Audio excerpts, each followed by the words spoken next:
Oh God. Oh no. I've just come across this really cool drawing tutorial by John Harris, and in today's video, I'm basically gonna follow along with it and see if I can actually create the illusion that there is an A-shaped hole on my piece of paper. So by the looks of it, the first thing that we need to do is just draw a line all the way down in the center of our page. And then we need to go and draw an angled line. I'm just gonna jot in a nice little point, so around about here. And then this is gonna come down, down, down, and then meets like so. It looks a bit wonky, but whatever. And then we need to draw the exact same line, just coming down the other side. I think I might actually jot in a point, so I reckon, where's there? About here. That looks about, no it doesn't. About there, and then just come and bring this down. Oh, I missed it. Right, whatever, we're working with it. Right, what's the next thing to do? Come and do the base of our triangle here. We can then cut off the top of our A, and then we can come and do these sideways parts. This is coming down like so. I think the trick here is to keep them parallel. So this line here is parallel to the outside line, coming all the way down. Down, down, down, down, down. And then I think we need to do the other side. Yep. So at this point, coming down, and that they cross at the point that this line crosses the center line, and then coming down. And again, I think we're trying to keep the thickness here the same as the thickness here. So it's nice and consistent. I think that's looking kind of cool. Right, and then we can do the cross bits, just like so. And I think we need to try and keep the distance between this line and the line I'm about to draw the exact same as the distance between these. Right, and I think we just go round the A shape now, just to refine it a bit more. And then we can just go and rub out all of our construction lines. And boom, we now have an A. I'm not quite sure that's in the center of the page, and I think mine is a bit stumpier and fatter, but hey, we have an A, and that's all that matters. So moving on. Oh, we have a ruler. Where is my ruler? Oh, found it. Oh, I think we've got a pen now as well. I'm gonna be using my 0.3mm Unipen fine liner for this, and then we're just gonna go around everything. It's a bit wonky, but it will do. Oh, now we're drawing the lines. Where are we drawing these? I might watch a bit more of the video here. I'm assuming the space between all these lines definitely needs to be the same.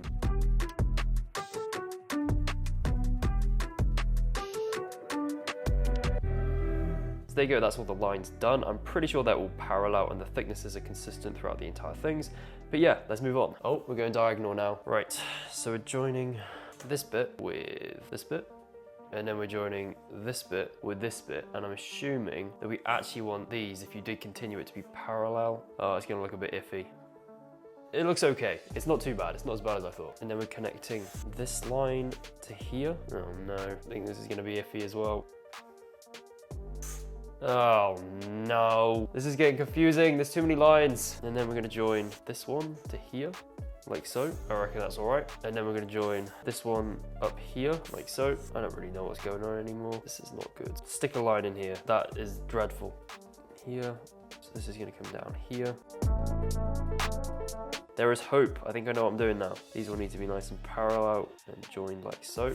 I think I can start to visualize it a bit. Oh, this is looking weird. I've messed up. This line here should have gone to there, but the journey continues. Now, just before we move on, I'm just gonna rub out all the sketchy lines because they're kind of annoying me. And you know what? I think that has actually made it a little bit better. Oh, we're now moving on to shading. So I'm gonna grab my pencil. Actually, instead of a mechanical pencil, I'm gonna grab a normal pencil. So it's just shading in this area here, keeping that pencil angle nice and low so we can get that nice smooth coverage. Oh, now we're starting to add some shadow. So I'm actually gonna shift over to my 2B pencil just so we can get a bit more contrast going on. So it's a bit darker here and under here and a smidge under here. And there's a little bit under here too. And then we're blending it, but he uses finger. But you know what I'm gonna do? I'm gonna do one step better and use a blending stump. Right, so now we're gonna really start to darken up some shadows. So again, with the 2B here, and then we can start to use these side strokes.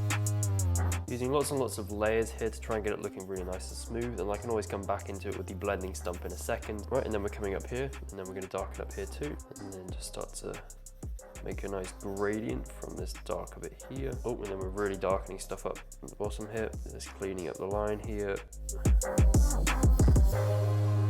So I basically went in to darken some more of the shadows. I also went back over with a blending stump to smooth out all the gradients between all the different tones.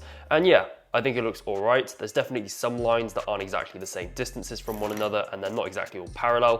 But if I'm being honest, I think it's about a 6 out of 10 maybe. I mean, how would you rate it in comparison to the tutorial? And yeah, I just want to thank you for making it all the way till the end of this video, and I'm sure you'll enjoy the one that's just appeared on screen right about now. So I shall see you over there.